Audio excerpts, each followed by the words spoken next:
Good morning from sunny County Dublin. So I've gone back over to hose doctor and I got the hose redone again. So we found out what the problem was. I made a mistake. Yes. So what it was the rating was 2000 psi max for the hose. I dropped the 0 off it and I was like, yeah, the rating is like 200. So that's where the problem came from. That's why the hose split. You know, what should have been a hose rated max 2000 psi, I got a hose that was rated 200. And of course, as we know, the running pressure for the hose is between, I think, 450 to 900 psi, you know, and the max on it should be 2000 psi. So anyway, I digress. So what we've done is we've gone back over to hose doctor and we sorted out the situation, and he's done me a new hose. And you can see here, to be sure, like the leprechaun that put on 3 condoms, to be sure. This hose is rated as 6000, it's a hydraulic hose, 6000 psi. So this ain't gonna pop. And the front of my house is going to stay lovely and clean, like it always should do, because I do like the front of my house. So that's it, kids. So what I'm going to do now is, on this lovely sunny morning, I am going to go and put on my special work clothes. That being a pair of dirty old bottoms I have, and an old scruffy Halfords top I found in the bin. Halfords. And I'm going to slam this hose into the car. This car here, with this lovely, clean, stress-free engine that I have. Alright, I'll see you in a minute. Good luck for now. So what we're going to do, the hose is in place, bolted up at both ends. What we're going to do now is we're going to add in the power steering fluid. Ooh. So here we go again. I have 3 bottles. I don't know how much it's going to take, so I just got 3. This is actually emptied 3 of these into each other day, 2.5, and it's all over the wall. Anyway, so here we go again. I have 3 of these lads. Power steering fluid, PSF if you like. And we're going to top it up. Then we're going to bleed the system. So what we do is put in the fluid, start the car up. Well, obviously we're going to jack it up, sorry. Jack the car up. Start her up with the fluid in place and slowly lock to the right and lock to the left, and the air bubble should come back out through here with the cap off, through the reservoir. Come over to me. If all of that fails and there's still air locked in there, I'm going to go the other way then, I believe, where we open the nut on the box. And I'm going by the book here because I read this in the book from the 70s. I open the nut and some of it will squirt out, close the nut back up, lock to the left, lock to the right. But hopefully we'll just get away with doing it this way. But I don't think we will, because this has been a bit of a pig of an operation from start to finish. It's a quick and simple job, but it's just, you know, Murphy's Law, as they say. So anyway, I'm going to pop this in, jack the car up and turn it over. Yeah, come back to you.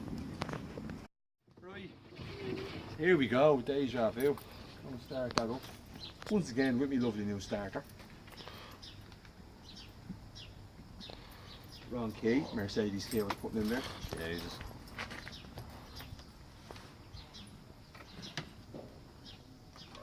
Yeah, here we go. 3, 2, 1. We'll just make sure it's in neutral. Here we go.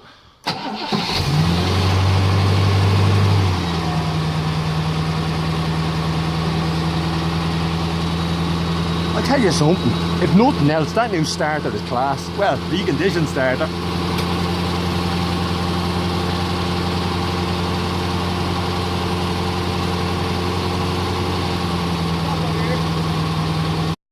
Right, so far so good.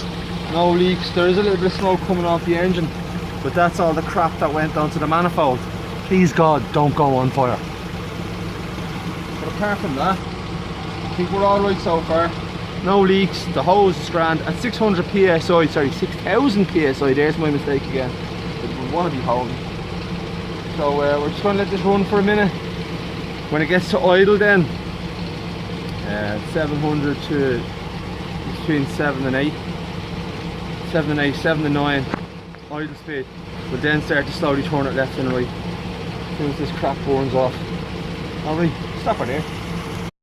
So now what we're going to do is we're going to still a lot of smoke coming off, burning off the manifold. Very gently turn the wheels to the left and then back to the right to bleed the system. There you go. Nice and easy to the left. And then back. Nice and easy to the right. And back again. And that's it. And what should be happening is your bubbles should be coming up over at the power steering reservoir. You see the bubbles coming up. Come over and we have a look quick.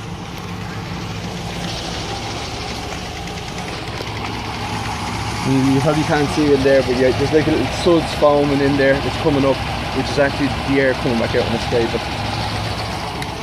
So unfortunately the position that the car is in, it's on a downward slope and I can't get the wheel, gone blank again. I can't get the, Jesus Christ, what are these things called again that we use?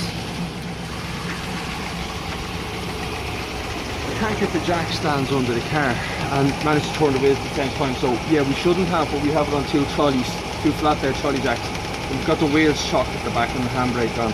It's only until we get it off the slope anyway. So that's it, man. Once we've done that, then we're going to drop the car down. Same again process without the things underneath it, without the jacks underneath it, with the wheels flat on the ground, left and right, and hopefully we don't squeal it, and hopefully I won't have to open up the bolt on top of the box. And that's it, happy days. So I'm just going to finish off here and I'll be back, alright? Right, so that's it, I'm done. So you've seen we turned the steering to the left, turned the steering to the right, we've let it out, dropped it off the jacks, done the same again on the ground. I even went and took it for a little spin. Came back, let it cool down, topped it back up another little bit. It's all good, it's all running now. So that's it. A very simple job which turned into a nightmare because I made a mistake with a zero, but sure, that's life, that's the way it goes, isn't it? So here's the thing, right? I just wanted to say, and it's not a Grammy speech, but I just want to say, you know, people keep you going when you get fed up, and I know after this there'll be something else, but at least now I know how to do it.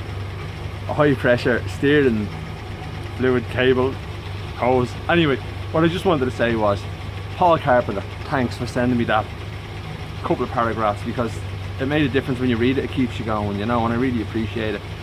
Kevin Watkis, always at the end of the phone. I'd be lost without you, thanks very much.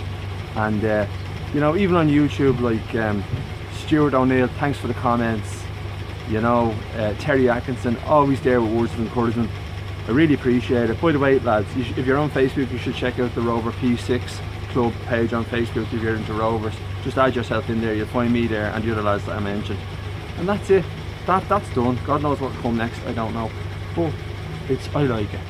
As much as I moan, it's my hobby. It's what I love to do. I'm not a professional. So yeah, like someone can do that job in 20 minutes. It took me 3 days because the hose split. It's been an epic week from last Wednesday to this Wednesday. Last Wednesday night we done the starting motor when we finally got it back and we refitted it. And then this went, so it's been 7 days of Rover. So right now all I want to do is wash it, clean it up, wax it, polish it, have a shower, get changed and head off over to Skerries for the evening because it's an absolute scorcher. By the way, I can hate working in the sunshine. I don't know why, just don't like it. Anyway, here's what I forgot to tell you. When you're bleeding the car out and you're idling it left to right, do it between, make sure the car is between 7 and about 8,000 revs. Alright, idle, nice and low. That's it, fatheads. I'll see you in a bit, right? Cheers.